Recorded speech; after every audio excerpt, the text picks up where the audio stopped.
Grandma, why do I have Indian status and Cousin Lucas doesn't? That's a good question, Sarah. Lucas doesn't have Indian status because your Aunt Nadine's father and one of her grandmothers don't have Indian status. So none of Steve and Nadine's kids do. But that's so unfair. It sure is. Your Uncle Bob's father doesn't have Indian status, and his grandfather married out. But those cousins all have status. Why? Because Bob's grandfather married out before 1985. Before 1985, that meant that Bob's grandmother became an Indian. Really?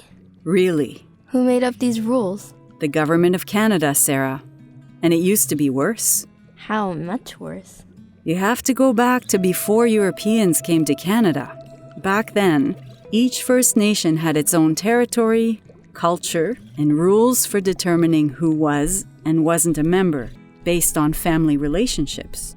Women and men had different but equally respected roles. When First Nations signed treaties with Canada, treaty rights were for all their descendants, for their families. There was no such thing as a status or non-status Indian. Why did that change? Starting in 1869, the government decided who was or wasn't an Indian. In 1876, the Indian Act extended the government's control.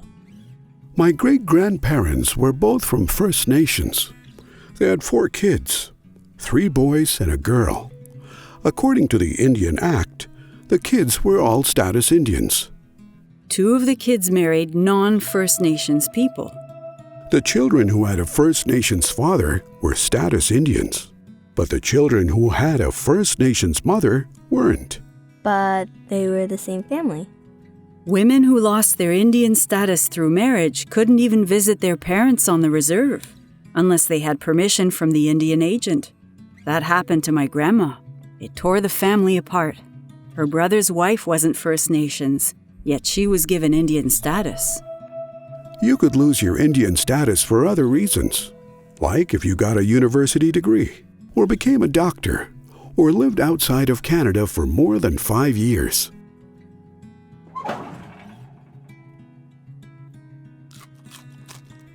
Your Bannock is amazing. Why did the government do that to First Nations people? They believed that we were primitive, and they weren't, and that we needed to be like them. They tried to take away our land, our languages, our cultures, our families, our communities. But we didn't let them. First Nations women fought against losing status if they married out, and more of First Nations leadership joined them. But it was a long process. Big changes didn't come until the Canadian Charter of Rights and Freedoms became law in 1985. The Charter made discrimination by government illegal. The government had to change the Indian Act. Women no longer lost their status by marrying a non-status man, and women who had lost their status that way could have it reinstated. So could their children. Suddenly, there were thousands more status Indians, but government funding for First Nations didn't increase by anywhere near as much.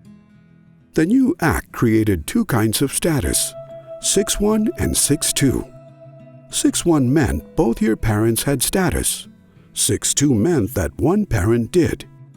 If a 6-2 had children with a non-status person, their kids didn't have status.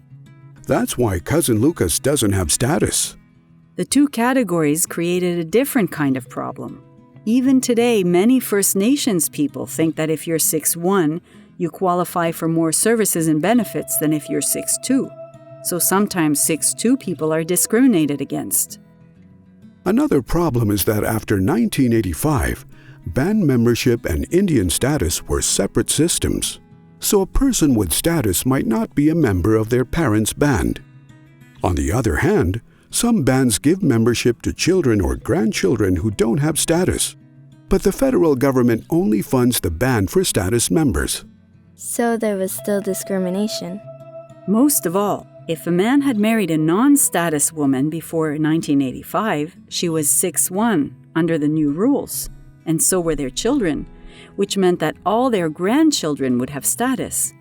But if a status woman had married a non-status man before 1985, their children were 6 too, and their grandchildren might not have status at all.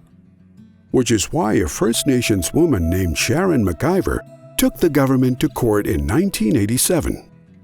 Sharon lost status when she married a non-status man before 1985. She was reinstated after 1985. Her son Jacob got 6-2 status, but his kids couldn't because Jacob's wife was non-status. Yet Sharon's brother married a non-status woman before 1985, so Jacob's cousins got 6-1 status, which meant they could pass on their status, even if one of their parents was non-status. Because Sharon won her case, eventually, the government had to change the Indian Act again in 2010, so that people like Jacob would get 6-1 status like their cousins. So finally it was fair. Not so fast, Sarah. The changes in 2010 helped people who were being unfairly treated in the way Sharon was. But unfortunately, the government limited it to people who were born after 1951. Why 1951? And then in 2015, 3 members of the Abenakis of Odanak First Nation challenged the new Indian Act and won. This was the problem. When Sharon McIver won her case, her grandchildren born after 1985 got 6-2 status. But Indian men who'd married non-status women before 1985 and whose sons also married non-status women before 1985 had 6-1 grandchildren and even status great-grandchildren. But their sisters who married non-status men didn't. The government had to make changes to treat male and female grandchildren born before 1985 the same. And to end discrimination against daughters compared to sons born to unmarried Indian men and non-Indian women. That's so complicated. What status do you have? I'm 6'2". And I'm 6'1". And what am I? You're 6'1", Sarah. So the Indian Act is fair now, right? There are still serious problems. Think of why Cousin Lucas and his siblings don't have status. If First Nations don't fight to change that second-generation cutoff rule, within 3 generations, 1 in 3 people whose ancestors had status in 2005 will have lost it. There will be fewer and fewer status Indians. All of the problems we've talked about have the same cause, Sarah. The Indian Act has the government deciding who is and isn't First Nations. That's a decision we should be making, and we have to be making so we can become self-governing and sustainable. And it's already happening. Grandma, this all looks so good. My mother taught me, Sarah. She loved to feed people. Thanks for telling me all this. I feel even prouder to belong to a First Nation.